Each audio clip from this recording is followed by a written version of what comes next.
নমস্কার বন্ধুরা, আরেকটি নতুন ক্লাসে সবাইকে স্বাগত জানাচ্ছি।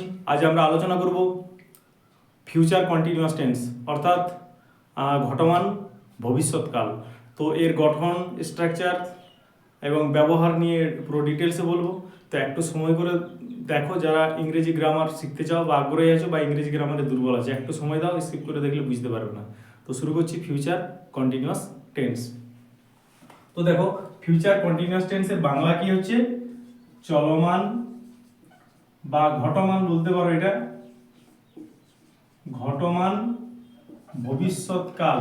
ভবিষ্যৎকাল, ঘটমান ভবিষ্যৎকাল কখন হয় না, যদি ভবিষ্যৎকালে কোনো একটা কাজ চলতে থাকবে এরকম বোঝায়, তখন ভার্বের ফিউচার কন্টিনিউয়াস টেন্স হয়। অর্থাৎ কোনো একটা কাজ পরে, এখনো শুরু হয়নি, পরে চলতে থাকবে, চলতে থাকবে, শুরু হবে এবং সেটা কন্টিনিউ চলবে, এরকম বোঝায় যদি, তাহলে ফিউচার কন্টিনিউয়াস টেন্স হয়। যেমন উদাহরণ নিয়েছি, দেখো, আমি আগামীকাল কাজটি করতে থাকবো। এখনো কাজটা আমি শুরু করিনি, কালকে শুরু করবো এবং কাজটা আমার চলবে আর কি। তাহলে কন্টিনিউ করতে থাকবো আমি কাজটা। এর যদি গঠনে চলে আসি, তাহলে গঠনে দেখো কি হবে। প্রথমে কি হবে? সাবজেক্ট, তারপর শ্যাল বি বা উইল বি, ভার্বের সঙ্গে আইএনজি যোগ প্লাস অবজেক্ট। এটা অ্যাফার্মেটিভ বা হ্যাঁবাচকের গঠন। যদি আমরা নাবাচক করতে চাই, তাহলে এই শ্যাল উইলের পরে এখানে একটা নট দেব, আর তাহলে আমার নেগেটিভ হয়ে যাবে। আর যদি সেটাকে আমরা কোশ্চেনিং করতে চাই, তাহলে শ্যাল বা উইলটাকে আমি আগে নিয়ে আসবো, তাহলে সেটা কোশ্চেনিং হয়ে যাবে। চলো এরপর উদাহরণগুলোকে দেখে নিই।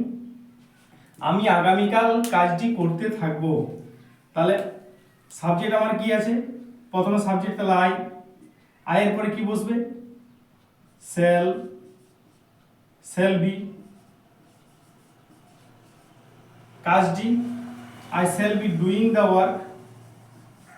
আই শ্যাল বি ভার্বের সঙ্গে আইএনজি ডু এর সঙ্গে দিয়ে দিলাম ডুইং, কাজটি আছে দ্য ওয়ার্ক টুমরো। কখন করব? টুমরো, আগামীকাল।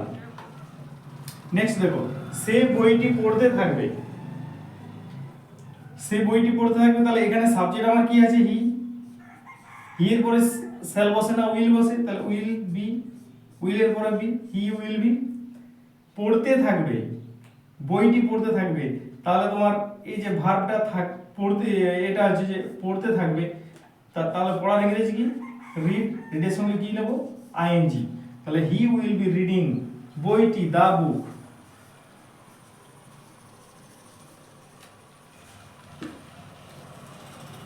তাহলে এই ছিল ফিউচার কন্টিনিউয়াস টেন্স।